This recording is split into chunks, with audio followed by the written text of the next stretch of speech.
Hi, I'm James Callagher and I'm joined with... Cion Wren. So, obviously we've just been talking before about you were a student here at Access and obviously now you're actually working here as a tutor. Talk to me a little bit about your journey when you first started as a student. Yeah, so I joined when I was 17. I originally actually went to Lowestoft sixth form, so I didn't actually at first choose here. And after a year, I was doing okay in my football and I really wanted to push that and really gamble and give it everything. So I decided to join the Lowestoft Town Scholarship, which is obviously what I'm part of now. And yeah, that was a really good move. It obviously came with a lot more football time. It came with training. It came with the opportunities of going, I guess, a better chance of going professional. It had the chances of working with the first team and playing in the first team. So yeah, that was where I guess it first started with the college program.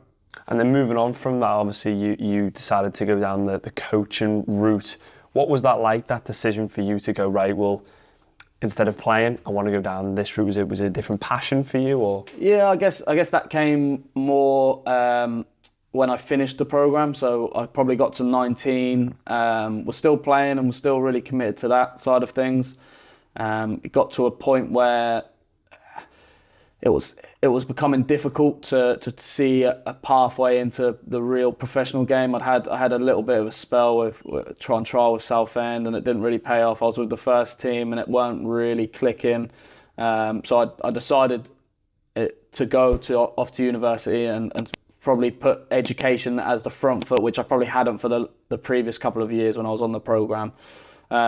So I guess it was difficult to start with in terms of making that decision to go into coaching more, because I had to give up football. I had to sort of give up that dream which I'd had since I was young. But I always looked at it as I had to drive that dream and the passion and motivation I had to do that into something else. And I then found that when I went off to university. You get that new passion, don't you, when you're now on this path. And speaking of university, you then go to a different form of education, a higher level of education. Yeah. What was that like for you, having that transition? Yeah, that was tough to start with, I have to admit. It wasn't something that I picked up straight away. I've been probably someone, even back in GCSE times, where I've had to really work hard to get anything and really have to work and look at things and look at it again to really pick it up. So university was quite a big step. It was maybe a little bit different, the course, what it is now, how we probably prepared, or how the college prepared students for university back then was maybe a little bit different to how we do it now. Mm-hmm. So I'd say I struggled with probably the background of it being predominantly football, then going into something that was predominantly education. I found it tough to transition there, but look, I got my head down, I worked hard, and eventually after term 1, term 2, I stuck at it, and you eventually start picking it up and getting at it. So yeah, no, it was, looking back at it, a brilliant decision, and I'm glad I did stick at it. You speak about the fact that you have to work hard sometimes in that level, you know, maybe we're naturally someone who can just, you know, I've got friends who can kind of just look at a book and memorise it dead quickly. But do you think there's sort of a silver lining to that, the fact that you've had to work hard in that area, that's maybe made your work ethic stronger and it probably rubs a little bit off on your students as well? Yeah, of course. It's something that I think when I've had to work this hard, it's I guess a pleasure for it's something that the kids then look at and they see the journey that I've had, and they know that I have to put in a lot of hours and work hard to get them to be the best as well. So yeah, it's definitely something that I think rubs off on the students. It's important, isn't it? You as a role model, and you know, when you were at the college, going back to when you were here, did you have any role models that kind of stood out to you and maybe helped you, maybe guide you? Definitely. And you look at them and you look at how they get on and where they've got to and why they've got there, probably most importantly. So it's probably looking at them and why they're in that career. So and most of the time it is due to hard work. It's putting in the hours when some people won't be. It's making sure that you're doing that. And I was always doing that with football as well. That was probably always, and maybe a reason why I got to play it at the first team and got to be the captain of the programme when I was here, was because I just put in a lot of work. I was always out training. I was always doing anything I could. Any evening I'd be in the gym and stuff. So it was something that I always no one would ever argue with in terms of my work rate and my passion for football. It was just then transition it into coaching and sports science and university from there. So you found, I'm sure, like a new passion now with this coaching. What was that like, having to learn the game? Because I feel like when you play, correct me if I'm wrong, because I've never played football to a high level, but when you play football, it's different, isn't it, to coaching, because you're managing a team more and you're teaching people the fundamentals of the game, aren't you? Yeah, no, again, coaching's probably only come up more recently, to be fair.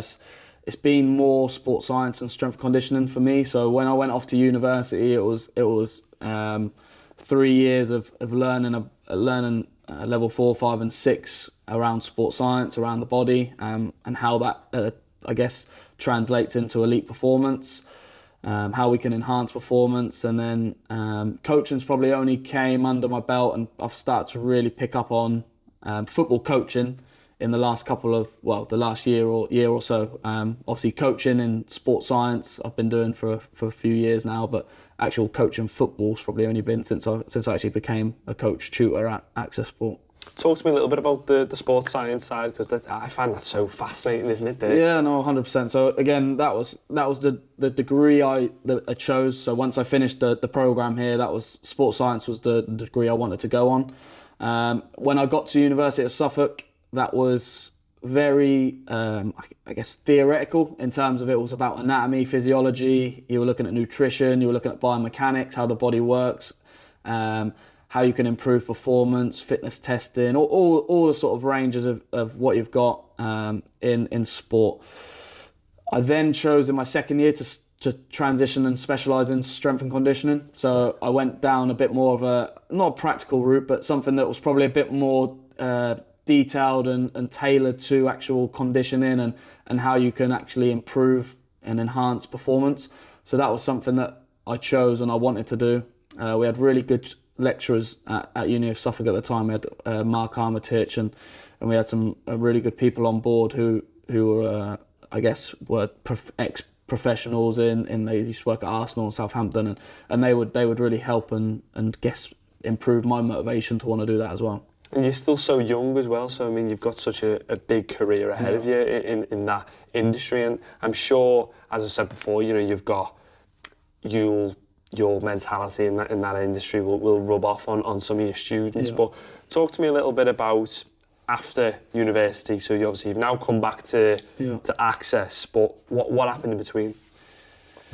So I've done a lot of voluntary work at university. So I worked with Ipswich Town with the women's team. I worked with the academy. I worked with the men's first team. So I pretty much covered all bases with Ipswich Town throughout the years I was at university. That really helped in terms of the voluntary experience I got was so invaluable. I promise it was something that at the time some people probably looked at me. I was getting up at 5 o'clock in the morning on my bike, biking in 3 miles in the winter to go and do voluntary work for the first team, and all I'd be doing is laying out the GPS and making sure the fridge was full, but being in that professional environment and being around professional staff, players, learning the different ways they run things, the amount I picked up from that is that was more than a degree could offer. Them experiences, I mean, with the women's team and the academy, I was basically assisting and helping and leading with a lot of the strength conditioning and the physical development of the girls. And again, my delivery of S&C started on sports sciences started there. That was where I learned it. A degree can only take you so far with that. You're sitting in a classroom and I guess with sport, so much of it is practical and you can only learn so much in a classroom. Some of it you have to go and learn out on the pitch and you have to go and learn your personal and professional skills as well, which like we said, we try and I definitely try and get my students out as much as I can into them environments. Well, speaking of like a hands-on experience, Access Sport is big on that, and as you say, football is big on that. But talk to me about those. I know you just touched on it about the voluntary experience, but it's important, isn't it, I think, for young individuals coming into any industry to know that, having the security of a paycheck is great, but also you've got to weigh up which is going to be better for me in the long run. The experience could propel me forward, couldn't it? Yeah, no, 100%. And that was something that I guess I always looked at it from my mentality as look, I was on a course with probably 30 people on my sport degree at University of Suffolk. Suffolk's quite a small university, but for context, there's probably 90 to 100 students in bigger universities on sports science degrees all the time, and you've probably got 75-80% who will just do the degree. They won't go and do much else. You can start separating yourself for these sort of jobs by having that voluntary experience, going and getting it. The reason I got all that was just by messaging people, connecting with people, networking on LinkedIn, using stuff like that, messaging coaches, messaging staff to see if I could come in and take a look at training, and you go from there. And eventually, I obviously got my year internship with Ipswich, which was brilliant. Learned so much, being in an elite environment all the time, and that's helped me now create and hopefully install an elite environment here, or trying to. Exactly. I mean, it's about going out there and seizing it for yourself, isn't it? 100%. And the journey, I think, sometimes is we look a lot at the destination, don't we? Like young kids and my age and your age, we all look at where we want to be, rather than enjoy right now. You know, you say about waking up at 5 a.m, and people will maybe think, why is he doing that when he's not? It's voluntary, but it's so important, isn't it, to enjoy the time that you're doing it, because as you say, you've got now an insight into how these clubs are run. I mean, Ipswich are doing fantastic at the moment, aren't they? So you've got a bit of an insight into that. Yeah, they weren't doing so well when I was there, but they've picked up since I've left. So I don't know if that's a good thing or a bad thing. But no, look, that was just being in that environment, learning what day to day, how to act around people is so important. You learn how they work, you learn how to act around them, and that's massively important in that professional environment. The way people treat you and the way you want to treat other people. It's about learning to be proactive as well. A lot of things, when you start to get to that level, people aren't going to constantly be nagging at you, asking you to pick up this and do that. You have to sometimes have a bit of initiative and learn how to do that yourself. So that was a massive thing I learned. Honestly, I would, if I had to do it again or drop one of the things I did, the voluntary work over the degree, the voluntary work I did has made me and who I am now, and has helped me get to where I am. Not the degree course, it helps you, but the amount I learned and where I started specialising in GPS and stuff like that, that's where you start to get that all from the voluntary work. The degree can only go so far, can't it? And you've got to have the experience, and sometimes, as you say, it can be more valuable. But as well as that, leaving university and doing the voluntary, I've heard you've got a business of your own as well and doing strength and conditioning. Yeah, so I do a little bit of work part-time alongside with, so I work with Lowestoft Town as their sort of first team strength conditioning coach / sports scientist. I obviously do work with the academy as well, and then the under-19s are the Access Sports students, so I pretty much cover all bases with Lowestoft Town, from under-9s to the first team, which offers its own challenges in terms of you've got under-9s who are looking to physically develop, they're pre-adolescent, and how can we manage them longer term to become, or how can we manage their growth and maturation to make sure they become physical athletes. You've also got your ones who are in post-adolescence. You've got senior players who are 33, 34 and just wanting to manage their body and make sure they're getting through game to game. So look, they all bring up different challenges, but it is about trying to help them with as much as I can in terms of injury prevention, hydration, nutrition strategies, and sleep. All these different things that some people probably think are so basic, they are most of the time what lets down semi-professional and even professional footballers. So they are some of the key points that I'll try and help and work with. Definitely. I mean, you mentioned sleep. I mean, we don't realise, do we, sometimes? We kind of neglect sleep, but it can be the superpower, can't it, to propelling your career forward. But obviously now you're with Access and you're back at Access, but your career so far, how can you instill that type of thing in the students and, maybe say to them, go and get some experience at a local football club or whatever?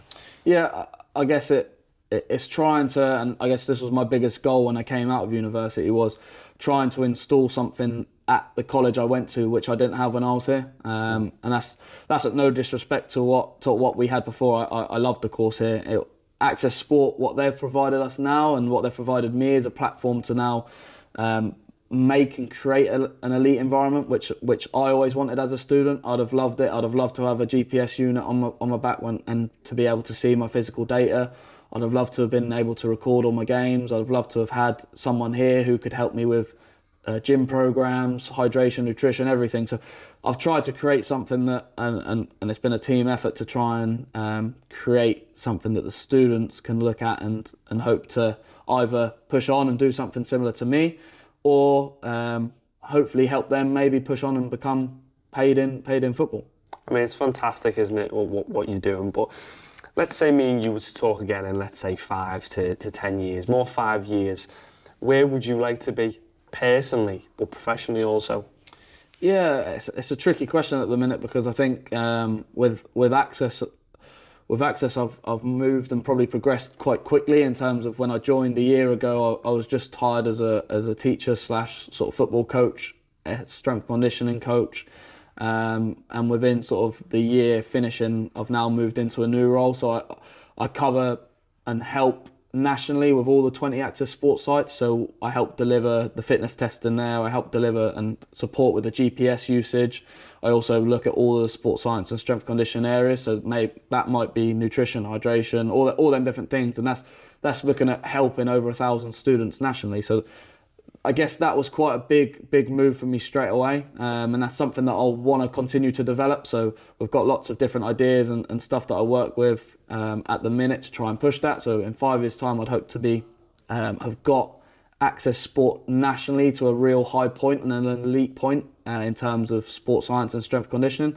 But also personally, I'd want to have probably done a bit more research in terms of sports science. So I've currently got 2 publications out in sports science, looking at GPS and looking at different methods of resistance training. So hopefully trying to implement that a bit more in here, and hopefully the students seeing a bit of that as well. That's great, isn't it, for them to be able to see the teacher doing so well himself. And you mentioned about with access sports, your journey when you've come back here has gone quite quickly, accelerated. Yeah.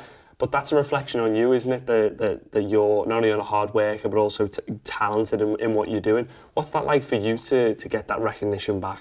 Yeah, that's massive, and I think that's probably one of the big things that everyone needs.